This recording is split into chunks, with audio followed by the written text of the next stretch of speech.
Itaperuna, muito bom dia mais uma vez. Gente, o papo está muito agradável aqui, na melhor sintonia da cidade, com a melhor equipe, com o melhor time, com a melhor advogada. Bom dia, Brasil! Itaperuna, vamos lá! Existem, doutor, algumas polêmicas que nós deixamos para esse segundo bloco e eu queria te fazer uma pergunta para você. Quais são as principais profissões em que há dúvidas sobre a existência do vínculo empregativo? Existe isso, doutora?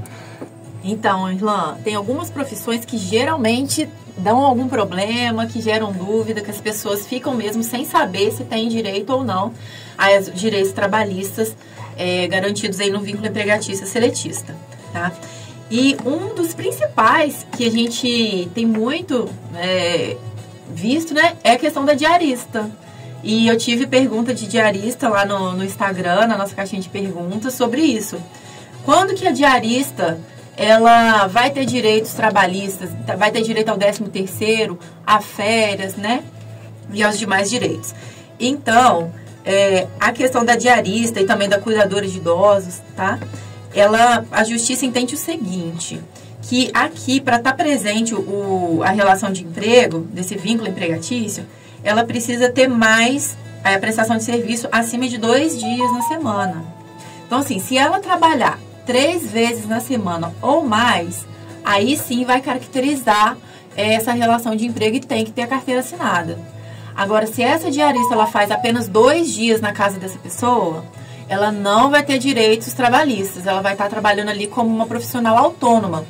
E aí ela trabalha em outras casas também, tá?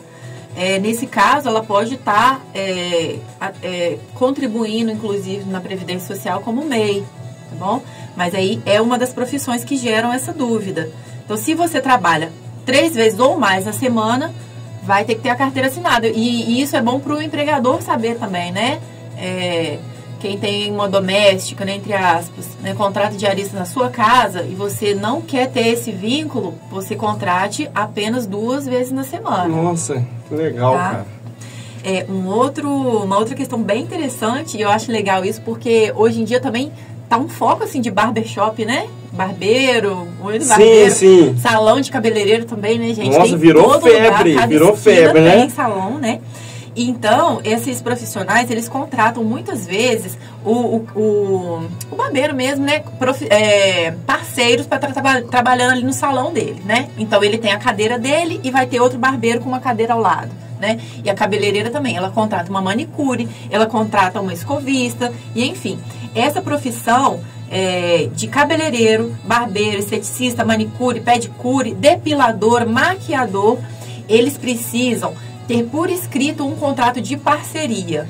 Tem uma lei que rege essas profissões e ele tem que estar fazendo um contrato de parceria, tá homologando isso no sindicato da profissão ou no Ministério do Trabalho para não estar gerando vínculo. Porque, novamente, se entrar naquela parte que eu falei com vocês, de estar gerando subordinação, né? Eventualidade não, ao contrário, tá? A regularidade do serviço não eventual, tá ali todo dia, cumprindo horário, né, seguindo regras, vai caracterizar o vínculo empregatício e ele pode reclamar na justiça a assinatura de carteira de trabalho dele e os direitos trabalhistas pro dono desse salão, tá? Outro caso também, gente, que essa semana surgiu umas 3 vezes a pessoa me perguntando, foi de representantes comerciais. Pessoas que trabalham com vendas, né? E geralmente essas pessoas ou elas trabalham só assim, foram contratadas verbalmente, combinou de boca, ou se não contratam pedindo CNPJ desse representante comercial, de medicamentos, de mercados, sim, tá? De bebidas, né? Distribuidores de bebidas. E é essa mesma situação. Os representantes comerciais, geralmente, eles têm uma cartela de clientes, né? Eles têm que estar fazendo aquelas visitas ali na semana, no mês, tem as rotas que eles têm que fazer. Então, se tudo isso for determinado pelo contratante dele, por um supervisor acompanhando, ele tem que cumprir metas, ele tem essa carteira ali definida pelo empregador dele, né?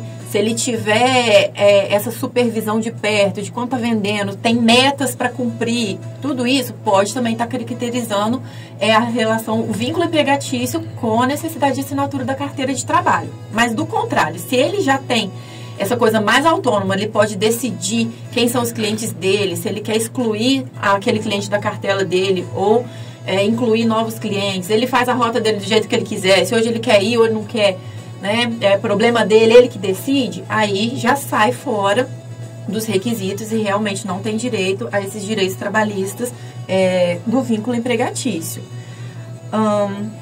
E por fim, a gente vai falar, né, sobre os contratos sem concurso público. Vamos lá, isso se torna uma polêmica, né, doutora? Porque a gente vê uma grande massa, né, de contratações que principalmente os lados municipais realizam, né, que se tornam esses denominados RPAs, isso se torna tema de discurso político, palanque político, mas afinal de contas, essa galera é uma galera que é contratada sem concurso público. Mas quais são os direitos deles? Eles têm algum direito como um trabalhador comum tem? Explica pra gente isso, doutora. Então, gente, a contratação sem concurso público, ela é autorizada pela Constituição Federal em algumas situações específicas, tá? Que é no caso de atendimento de necessidade temporária do ente, né, no caso o ente municipal, ou de excepcional interesse público. Então, assim, tem uma série também de requisitos que teria que encaixar essa contratação sem concurso. E geralmente ela é por um prazo determinado. Então, o que geralmente o município faz, né, as prefeituras? Contratam essas pessoas sem concurso ali, meio que para servir de ganhar voto, né? Sim, é isso aí. Resumindo, ganhar o voto. Sabe que existe, né? E aí são os chamados RPAs. RPA é uma sigla para recibo de pagamento de autônomo, tá? Mas aí, essa contratação, ela vinha sendo encarada pela Justiça da seguinte forma. Até 2020, eles consideravam essa contratação nula, tá?